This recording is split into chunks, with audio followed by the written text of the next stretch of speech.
Hey guys, welcome to Daily Screen. Yap, di video kali ini karena kita udah bahas non-spoiler dari Thor Love and Thunder di video sebelumnya, sekarang waktunya kita akan review spoiler untuk Thor Love and Thunder. Jujur di video kali ini kita akan ngomongin apa adanya untuk film ini. Kita akan jujur-jujuran mana yang kita tidak suka dan sedikit pahit. Sobat teman-teman yang baperan nih, mungkin Marvel lovers bener nggak mau mengakui kalau ada beberapa kekurangan di filmnya, dilarang untuk nonton video ini karena kita bakal jujur-jujuran ini demi perkembangan dari MCU ke depannya. Kalau kalian mungkin pengen yang kita bermanis-manisan, wah Thor Love and Thunder ini keren dari segi suasana bioskopnya, orang pada ngakak dan sebagainya, kalian bisa nonton di video kita sebelumnya tentang non-spoiler dari Thor Love and Thunder, karena di sana kita udah jelaskan dan kita berusaha nih untuk ngajak kalian untuk nonton dulu baru kalian bisa komen, karena kebanyakan teman-teman nggak nonton, jelek filmnya, kan percuma. Kalau di konten non-spoiler ini kita akan jujur-jujuran, kita akan mengutarakan beberapa elemen-elemen yang mungkin kita tidak suka ataupun yang kita suka juga. So, tanpa berlama-lama lagi, langsung saja, inilah dia Thor Love and Thunder spoiler review. Let's go!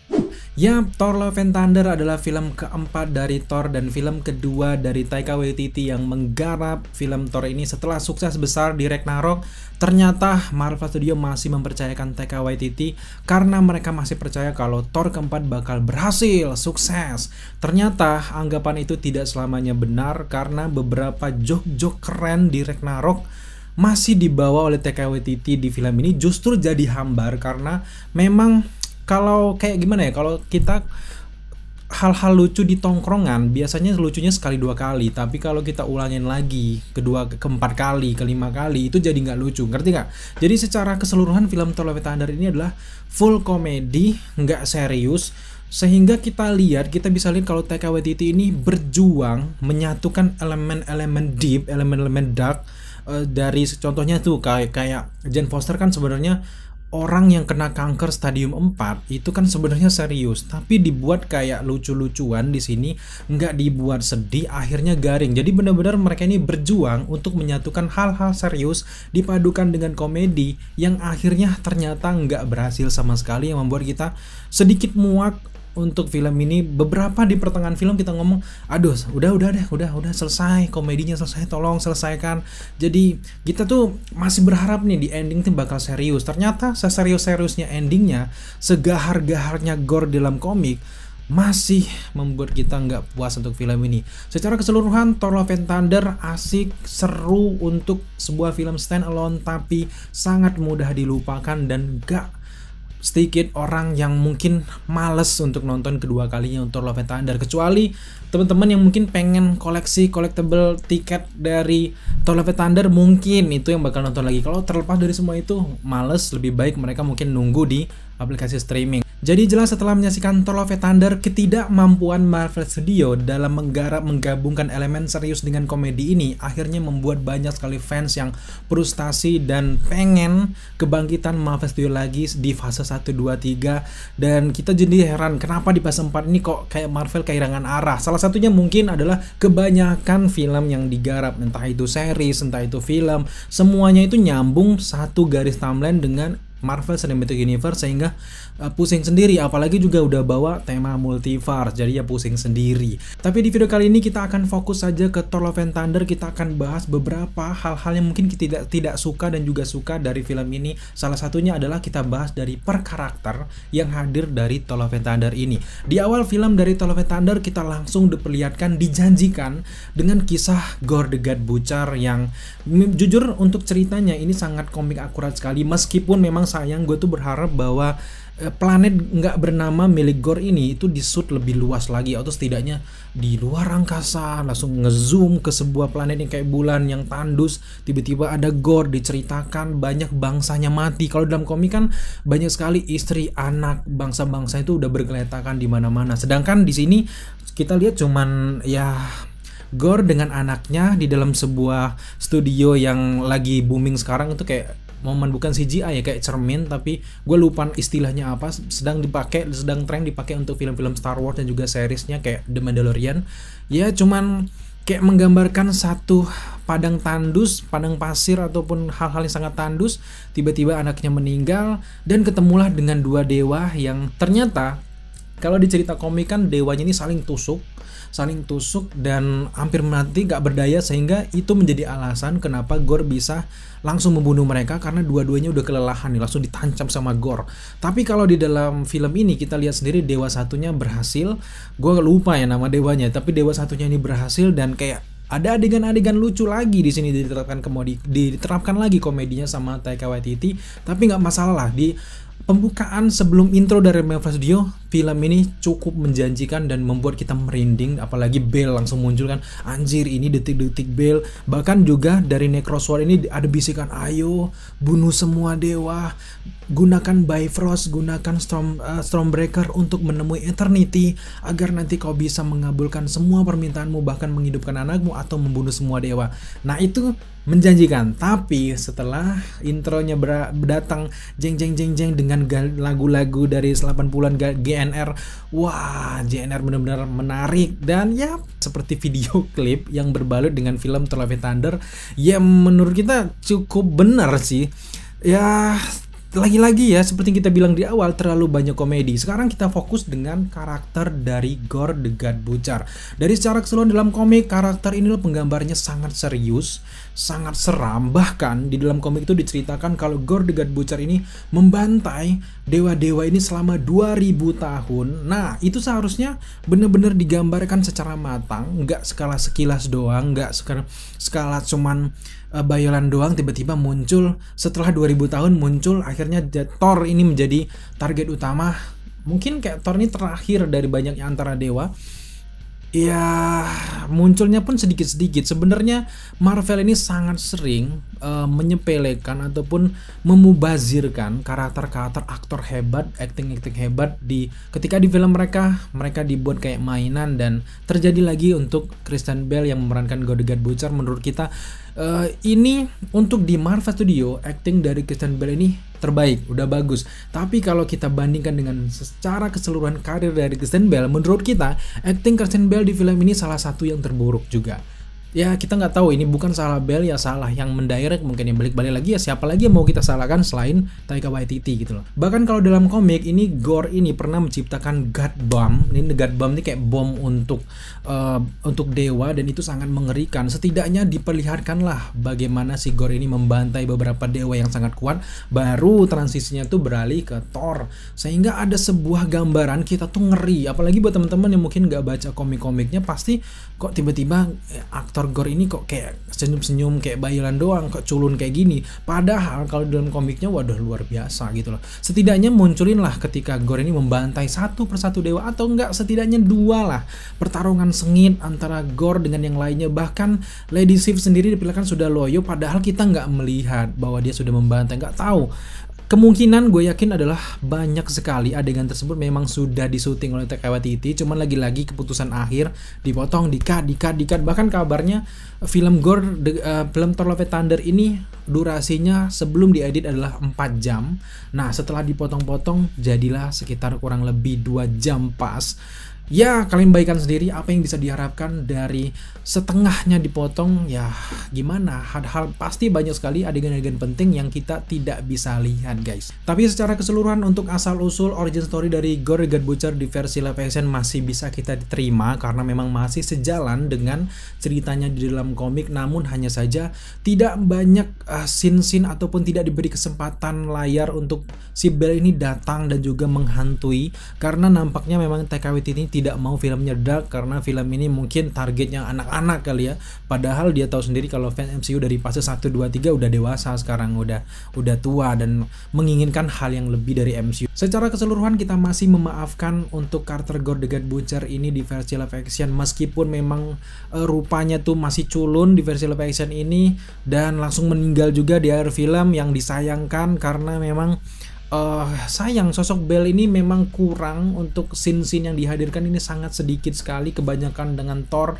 Memang Thor ini pemeran utama, tapi ya jangan menyia-nyiakan villain sekuat Gorr the God Butcher gitu lah. Seolah-olah Thor ini udah sangat kuat, jadi ya panjang lah kalau kita mau ngomelin soal Taika Waititi, Marvel Studio untuk menggarap film ini. Sekarang kita lewatkan dulu Gorr, kita beralih ke Jane Foster. Ini adalah salah satu karakter utama juga yang kita tunggu-tunggu dari Thor Love and Thunder ini. Kita tahu sendiri Jane Foster di sini memang diberi kesempatan untuk menyelesaikan kisahnya setelah absen di Thor Ragnarok dan juga di Thor The Dark World sendiri. Dia sempat kecewa, dia nggak mau lagi main karena ya berantem sama krunya mungkin nggak sesuai, mungkin banyak juga hal yang membuat dia kecewa. Ada beberapa adegan-adegan yang syuting ternyata tidak pakai di filmnya, terjadi juga ternyata di film Thor Love and Thunder ini. Kalau kalian ngikutin Instagram dari Daily Screen di @dailyscreen, di sana kita juga sempat share video bocoran dari paparazzi.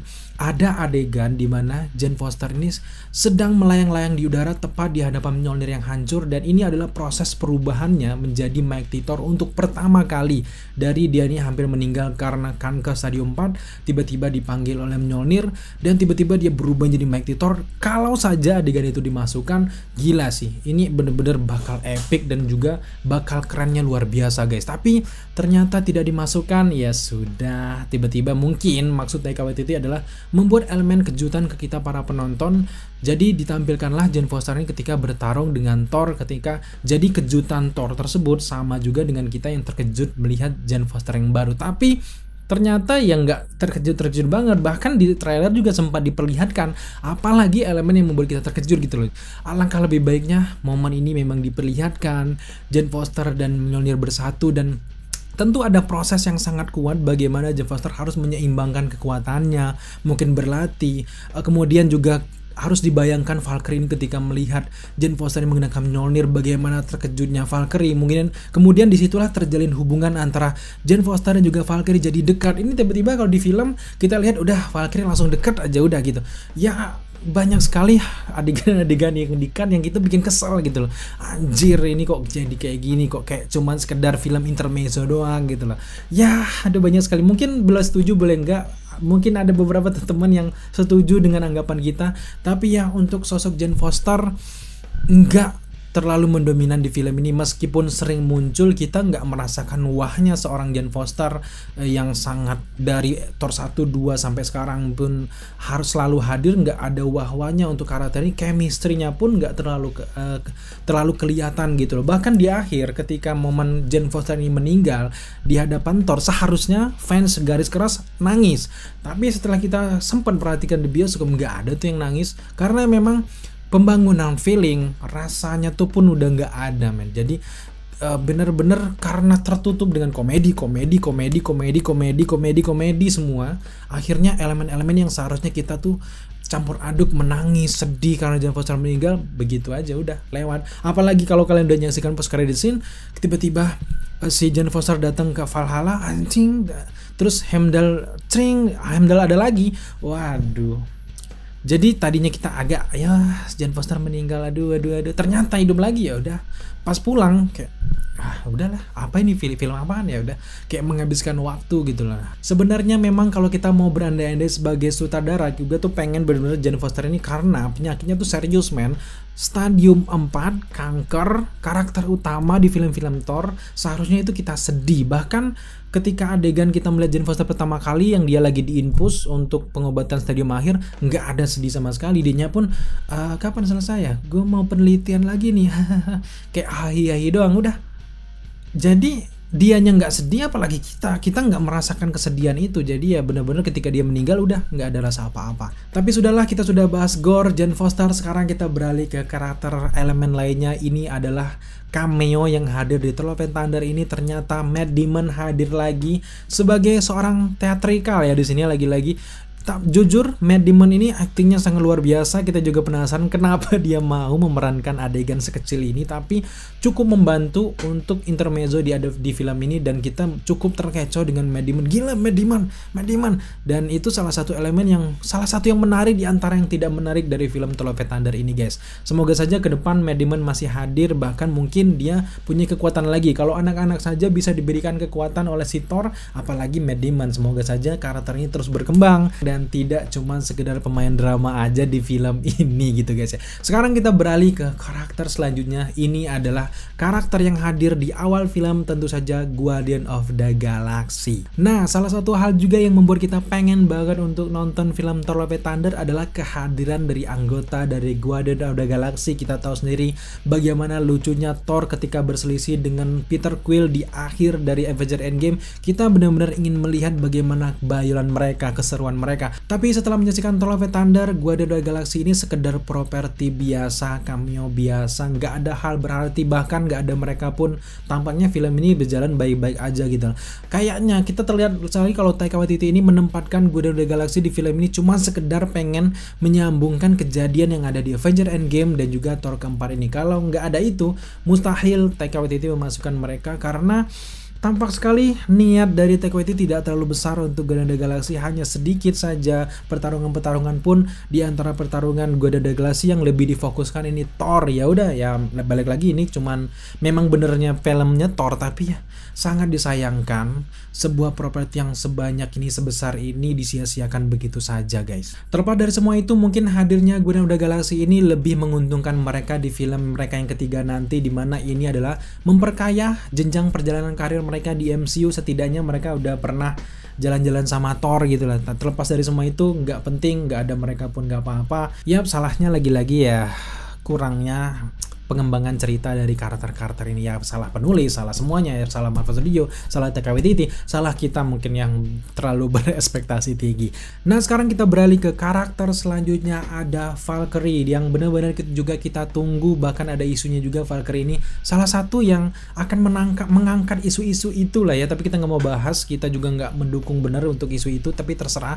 Tapi yang kita benar-benar harapkan untuk Valkyrie adalah dia ini King of Asgard, yang kita tahu sendiri New Asgard ini kan udah majunya luar biasa pesat. Setidaknya digambarkanlah wibawa dari seorang raja, karena dari Thor Love and Thunder kita melihat Valkyrie ini adalah sosok yang badass, yang sangat keren, berwibawa. Bahkan di Avengers Endgame dia ini benar-benar serius membantu para Asgardian untuk melaut dan sebagainya, sehingga ada wibawa yang terbangun dan kita benar-benar mengharapkan dia ini duduk singgasana, dapat kepercayaan dari masyarakat banyak dan lebih serius. Tapi ternyata hadir di filmnya ini lagi-lagi Valkyrie tidak bisa lepas dari keteknya Thor, masih jadi kacungnya Thor, masih lucu-lucu. Lu tahu kan kalau misalnya pemain sinetron tiba-tiba masuk ke acara talkshow, masuk ke acara komedi kayak Opera Van Java misalnya, mereka nggak bisa ngelawak tapi disuruh ngelawak, dan itulah yang terjadi dengan Valkyrie ini. Dan sama sekali nggak ada respect untuk Valkyrie di film ini. Bahkan kalau kalian sadar, Valkyrie sendiri sempat menyarankan ke Jeff Foster,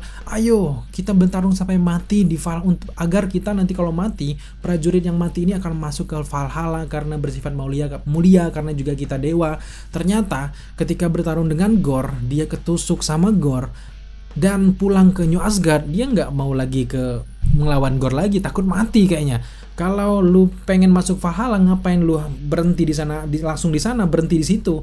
Seharusnya lu ikut, ya udah meninggal bodo amat, yang penting nanti kan lu bakal masuk Valhalla. Ternyata tidak, dan itu ada banyak sekali plot hole, hal-hal janggal menurut kita. Tapi intinya adalah Valkyrie ini salah satu juga karakter yang diabaikan begitu saja sama Valkyrie akibat selera humor tongkrongan eternal, selera humor orang-orang kaya ini aja loh yang kita nggak ngerti gitu loh. Nah, itu tadi adalah omelan kita untuk beberapa karakter. Sekarang kita lanjut lagi karakter yang juga kita cukup aneh kenapa masih dimasukkan di film ini. Tentu saja itu adalah Korg, dimana Korg ini diperankan oleh Taika Waititi, yang juga penting nggak penting kehadiran dari Korg ini karena memang komedinya terlalu banyak. Karena memang di film Thor Ragnarok komedi itu memang senternya adalah si Korg ini.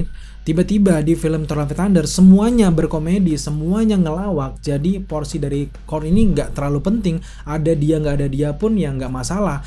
Kapan proses Korg ini ikut Thor? Apakah Thor suatu saat menggunakan Bifrost pulang ke New Asgard mungkin ya? Tiba-tiba ngajak Korg, ayo mau ikut nggak? Tapi kenapa Mick nggak diajak gitu? Ya ada banyak-banyak kejanggalan, tapi ya kayaknya ini dijelaskan di belakang layar, tapi memang tidak dimasukkan di film utama ketika keputusan akhir dari sang sutradara dan juga Kevin Feige mungkin ya sebenarnya. Tapi balik lagi, Korg adalah hal yang nggak penting juga hadir di film ini karena memang terlalu banyak juga karakter, buang sebenarnya, nggak penting-penting banget. Bahkan kalau mau muncul di awal-awal aja, jangan terlalu banyak lah. Bahkan tadinya memang elemen ketika Korg ini meninggal, gue berharap dia itu meninggal sehingga ada rasa sedih lah kita kan cukup suka dengan Korg ini di film sebelumnya, ternyata hidup lagi kepalanya aja. Aduh. Nah, ngomongin kepala juga, beberapa efek-efek CGI yang ada di film Thor: Love and Thunder ini jadi lucu. Bukan yang terbaik dari kualitas MCU selama ini. Thor: Love and Thunder memberikan sinematografi yang menarik tapi bukan yang terbaik. Salah satunya yang janggal adalah kepala dari anak dari Heimdall ini ketika mereka diculik oleh Gorr the God Butcher. Itu parah, men. Itu salah satu CGI ataupun efek visual terburuk yang ada di sepanjang sejarah Marvel Studio. Dan ya, sekali lagi ini kita benar-benar jujur, ini demi perkembangan dari MCU yang kita cintai gitu loh, supaya mereka lebih memperhatikan lah film mereka. Jadi jangan baper. Balik lagi, kalau kalian pengen konten-konten yang manis-manis aja, kalian langsung ke video sebelumnya, dimana itu adalah review pertama kita untuk Thor: Love and Thunder. Selain dari karakter Korg, juga ada banyak sekali sebenarnya karakter-karakter yang mubazir di film ini yang dibuat lucu-lucuan doang oleh Taika Waititi.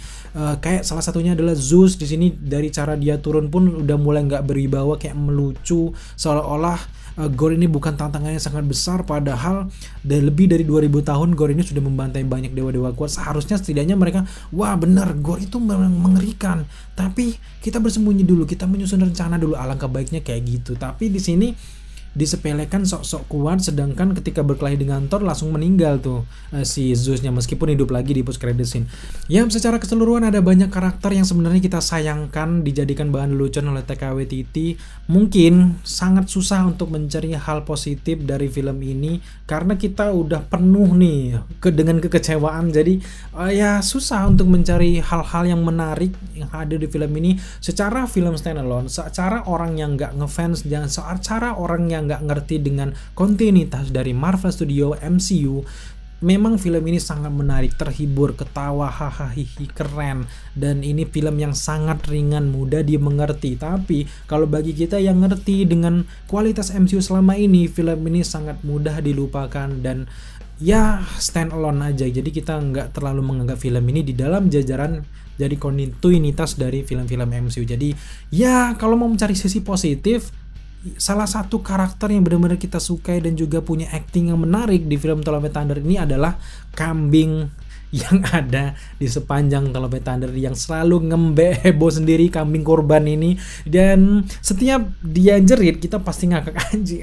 Nah, mungkin cuman itu karakter yang benar-benar menarik di akhir dari Thor: Love and Thunder ini. Selain juga Love juga gue suka bagaimana origin story dari Love ketika dia meninggal, dia ternyata anak Gorr the God Butcher, dia punya kekuatan ataupun jelmaan dari Eternity, itu juga sangat menarik. Tapi kan hadirnya si Love ini cuman sedikit gitu. Alangkah lebih baiknya kita menilai Love ini ketika dia sudah hadir di film Thor yang kelima ataupun di project-project MCU selanjutnya, bukan menjadi poin utama. Jadi hal positif yang hadir di Thor: Love and Thunder ini cuman kambing ini aja sih guys, yang menurut kita, sorry to say gitu loh. Dari segi sinematografi, CGI dan juga efek, memang film Thor: Love and Thunder ini bukan yang terbaik dari segi kualitas MCU selama ini. Mungkin ini juga salah satu alasan kenapa memang dari 4 jam ini jadi 2 jam dari film Thor: Love and Thunder, karena mungkin nggak keburu dari efek visual dan juga CGI dari Thor: Love and Thunder ini. Karena baru-baru ini ada rumor yang mengatakan kalau perusahaan yang mengerjakan VFX ataupun CGI dari film-film Marvel Studio ini kelelahan, kecapean, karena memang Marvel Studio ini memang klien terbesar mereka tapi banyak maunya. Misalnya CGI tersebut ataupun efek-efeknya selesainya harusnya sebulan ataupun akan biasanya 6 bulan dan setahun bahkan ya. Misalnya kita gambarin ini sebulan, tapi tiba-tiba si Marvel Studio ini pengen cuman 2 minggu dengan 3 versi yang berbeda. Jadi ntar mereka bisa milih yang mana yang terbaik. Kan semuanya butuh render, butuh waktu. Ya itu hal-hal rumor-rumor yang lagi happening sekarang adalah Marvel Studio ini terlalu mendesak karena mungkin terlalu padatnya jadwal mereka untuk dikeluarkan kepada fans, itu juga salah satu hal yang fatal juga, akhirnya ya nanti juga akan menurunkan kualitas menurut kita. Tapi tetap Toll of the Thunder memberikan efek CGI yang bagus, pewarnaan yang bagus ala Taika Waititi. Kita nggak usah pertanyakan lagi untuk eksperimen dari warna-warna dan juga sinematografi dari Taika Waititi yang terbaik. Yang kita catatkan adalah cuman tentang pengembangan karakter, alur cerita yang sangat males-malesan, itu aja sih sebenarnya. Dan sekarang sampailah kita di segmen terakhir tentang pertanyaan adalah, apakah setelah banyak yang menganggap Thor Love and Thunder ini gagal, apakah ada kelanjutan untuk Thor yang kelima nantinya? Nah, ini masih menjadi pertanyaan besar, tapi berhubung kalau kita lihat di credit scene dia bilang Thor akan segera kembali, Thor akan kembali. Memang direncanakan Thor ini akan kembali dengan film kelima mungkin ya, karena memang masih banyak cerita dari Thor Corps pun kita belum lihat, bahkan Thor Allfather pun kita belum lihat, mungkin masih banyak perkembangannya, dan belum ada kata-kata pensiun juga dari Chris Hemsworth yang memerankan Thor. Jadi kita masih yakin bahwa film ini masih ada. Yang kita pertanyakan adalah apakah masih Taika Waititi yang mengerjakan atau bukan. Nah, itu adalah kesempatan ataupun pilihan bagi Taika Waititi, karena banyak sekali yang mengkritik pedas film Thor Love and Thunder ini. Tinggal pilihan dari Taika Waititi, apakah dia mau mundur secara terhormat atau memperbaiki kesalahan yang dia buat di film Thor Love and Thunder ini, sehingga nantinya akan terbentuklah Thor yang lebih baik lagi, yang darknya ada, kemudian juga komedinya ada, dan juga serius bahkan. Yap, akhirnya Thor Love and Thunder masuk ke jajaran film-film yang gagal dari MCU. Memang kalau dari segi penonton tetap banyak ya untuk MCU, tapi dari segi kualitas kita bisa merasakan ini makin gimana, makin menurun kualitas. Kayak MCU ini di fase keempat kehilangan jati diri. Semoga saja nanti di fase 5-6 mereka bisa memberikan gebrakan yang luar biasa. Tapi memang Marvel terlalu banyak bereksperimen dengan seriesnya, dengan film-filmnya, sehingga akhirnya nggak kepegang lagi gitu loh Kevin Feige dan juga yang lainnya. Saran kita adalah semoga ke depan MCU lebih meningkatkan kualitas, nggak apa-apa, nggak terlalu sering filmnya muncul, setidaknya sekali muncul itu wah memberikan kualitas yang luar biasa. Jangan terburu-buru, jangan juga merusak hubungan baik antara karyawan-karyawan mungkin ya. Dan balik lagi, Thor Love and Thunder ini sebenarnya menarik untuk orang yang tidak mau memikirkan kontinuitas dari MCU. Film ini menjadi film yang terburuk dari film MCU jika kalian memikirkan kontinuitas dan juga perkembangan karakter dan juga cerita di dalamnya. Silakan pilih sendiri menurut kalian, mana kalian di pihak yang nggak terlalu mementingkan kontinuitas dari MCU, atau kalian yang benar-benar memikirkan, berhubung memang Thor ini sendiri semuanya ini memang disebabkan oleh dirinya. Kalau kalian paham dari Thor yang pertama itu sendiri kan dia datang pertama kali ke bumi, itu adalah pertama kalinya kita masyarakat bumi tahu kalau ada alien, ada masyarakat lain yang ada di luar sana. Itu dimulai dari Thor. Multiverse pun diciptakan oleh Loki, dan itu adalah universe-nya Thor, Loki, bahkan sampai sekarang. Dan banyak sekali kejadian-kejadian di Thanos pun menceritakan tentang Infinity Stone, menceritakan tentang Eternal, itu datangnya dari film-film Thor gitu loh. Ya lagi-lagi kita harapkan untuk karakternya jangan sampai jatuh, dan semoga ke depan lebih baik lagi. Sekali lagi kita nggak nge-hate film ini, kita lebih mengkritik, kita akan lebih curhat ke kalian semuanya mana yang benar-benar kita suka dan juga nggak suka. Semoga kita sebagai fan MCU itu lebih pandai dan juga nggak egois. Misalnya ada film jelek, tapi berhubung kita ini fans MCU berat, kita bilang bagus kok, lu aja yang nggak bisa ngertiin film. Jangan gitu. Kalau jelek kita bilang jelek, kalau menarik kita bilang menarik, supaya MCU ini lebih aware, lebih memperhatikan kualitas, jadi nggak disanjung-sanjung terus gitu. Karena memang orang yang selalu disanjung-sanjung itu akhirnya tinggi diri, akhirnya merasa penontonnya banyak, merasa audiensnya banyak, apapun yang mereka buat pasti ditonton, akhirnya besar diri, akhirnya secara otomatis kualitas menurun. Semoga saja MCU kedepannya lebih baik lagi dan tetap menjadi yang terbaik dan terbesar untuk segala jagat hero di dunia ini guys. Thank you buat teman-teman sudah menyaksikan review spoiler kita. Jika kalian suka dengan konten seperti ini, atau kalian punya pendapat yang berbeda yang juga menarik membangun MCU kedepannya, jangan pernah segan-segan untuk tambahkan di kolom komentar di bawah. Thank you buat teman-teman sudah menyaksikan video kita kali ini. Jika kalian suka dengan konten seperti ini, jangan lupa dukung kita dengan cara subscribe, like, komen, dan share, serta jangan lupa juga untuk nyalakan notifikasi agar kalian mengetahui apabila kita mengupload video setiap harinya. Thank you guys.